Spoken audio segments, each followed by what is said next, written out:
ست منقبة يا جماعة بتعمل حاجة غريبة قوي في الشارع، والكاميرات جايباها. تعالوا نشوفها مع بعض في ايه. هي دلوقتي واقفة هي يا جماعة في الشارع، والشارع طبعا فاضي مفهوش اي حد. بصوا اهي عمالة تتلفت يمين وشمال. اهي راحت عند الباب اهيت، راحت على باب حديد اهوت، عمالة بتتصنط وبتخبط. بصراحة انا مش عارفة يعني هي عايزة ايه.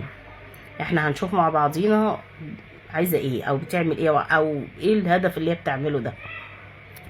اهي بص بتبص فوق وبتبص حواليها، ودلوقتي ماشيه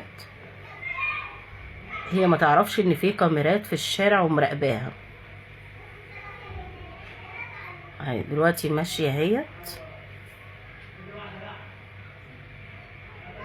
اهي عماله تتلفت يمين وشمال، بتتلفت يمين وشمال، والشارع ما فيهوش اي حد. راحت على الباب التاني اهوت، راحت على الباب الحديد التاني برضو بتستند. هي بتستنط وهتخبط تشوف حد هيفتح ولا لا. هي عماله تخبط اهيت، ما لقيتش حد، محدش فتح لها. برضو عماله بتتلفت يمين وشمال. هي ما تعرفش ان في كاميرات في الشارع، لو تعرف ما كانتش عملت كده. هي بتبص فوق بتشوف في حد باصص عليها ولا لا. عشان تعرفوا يا جماعه ان ما فيش امان، والله ما في اي امان خالص. يعني لو حد خبط علينا يعني وعايزه تشرب، عايزه مساعده او اي حاجه، الوقت ده ان احنا ما ينفعش نقول حاضر هنعمل مساعده، والله بجد يعني. لانك انت عبال ما تخش تجيبي لها اي حاجه تشربها هتكون هي عملت اللي هي عايزاه. اهي بص راحه اهي راحه دلوقتي عند باب حديد اهو. اهي بشوف بص بتبص من العيون بتشوف في حد جوه ولا لا. هتخبط دلوقتي. اهي بتشوف في حد قبل ما تخبط. اهي بتخبط اهي.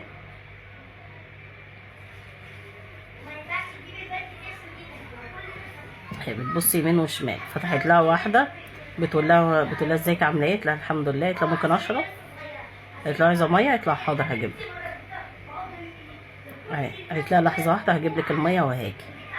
طبعا هي الست اللي فتحت دي يعني المفروض ان الغلط اللي هي عملتها كده، هي عملت غلط كبير انها سابت الباب مفتوح. المفروض كانت قفلت، كانت هي عايزه ميه طب حاضر هقفل وتقوم قافله وراها.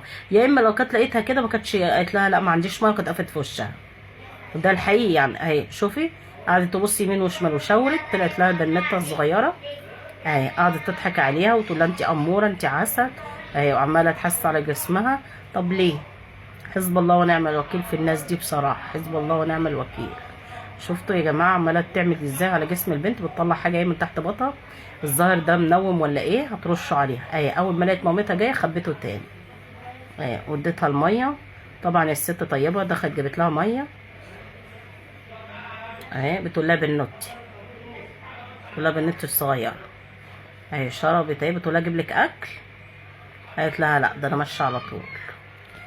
طبعا هي جايه مش عشان اكل ولا شرب، هي جايه تسرق طفله. اهي خدت بعضها ومشيت. طبعا شغلت البنت. طبعا دي مش مطمنه. اهي البنوته بقى هتفضل تقول لها انا عايزه العب بره. قالت لها لا. قالت لها عشان خاطر يا ماما هلعب بره. قالت لها لا. وطبعا هي غلطت انها تسيبها. اهي عماله تقول لها عشان خاطر دي تقول لها لا. المفروض بقى العيل الصغير يقعد ساكت، لكن لا، عارف ان هو مهما يزن احنا هنوافق. هي قالت لها ما تروحيش بعيد، وطلعتها وقفلت الباب. التانية واقفه مستنياها هي يا جماعه. اهي مستنياها. قالت لها انا طالعه العب. طبعا ديت انها تشغلها برضو، لان عيله صغيره برضو مهما كان. قالت انها تشغلها وتقعد تكلمها وتقعد تهزر معاها وانتي عسوله وانتي سكر ومش عارفه ايه، لحد البنت ايه ما تقوم سحبها بعيد. وده غلط يا جماعه، ده اكبر غلط.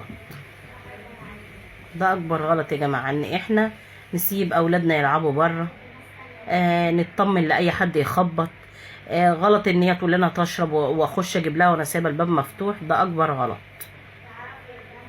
كل شويه تطلع الحاجه اللي تحت بطها عايزه ايه ترش عليها، بس مش لاقي الوقت. اهي البنت عايزه تمشي اهي، بصوا بتشد فيها ازاي يا جماعه، هي عماله تشد فيها اهي. البنت بتقول لها ماما قالت لي ما بعدش اهي. اهي ماسكه البتاع في ايدي اهي، رشت عليها اهي، رشت عليها. البنت نامت اهي، هتقعدها على جنب لحد ما تشوف ايه، في حد بقى واقف معاها على الشارع بره اهي. بصوا تتلفت حواليها ازاي، شاورت للي ايه، للي واقف معاها بره. اكيد في حد مستنيها اهي. شالتها وخلاص ايه اهي، خدتها وجريت، واللي معاها خدها في اكيد بقى معاهم عربيه تروسيكل اي حاجه، خدوها وجريوا اهي. دي مامتها بقى طالعه بتصوت. طب بتصوتي على ايه بقى، ما خلاص البنت راحت. طبعا بتاخدها بقى، بتاخد اعضائها وبتعمل كل اللي هي عايزاه. ده غلط يا جماعه، ده اكبر غلط. انا قلت حرصوا على عيالكم وخلي بالكم من عيالكم، ممنوع يلعبوا بره، اصل ما عادش امان، ما عادش امان، ما فيش امان خالص. ربنا يستر على عيالكم ويستر على عيالنا. شيروا الفيديو ده يا جماعة على قد ما تقدروا، شيروا الفيديو دوت على قد ما تقدروا. دي نصيحة لوجه الله علشان الناس كلها تتعلم والناس كلها تفهم.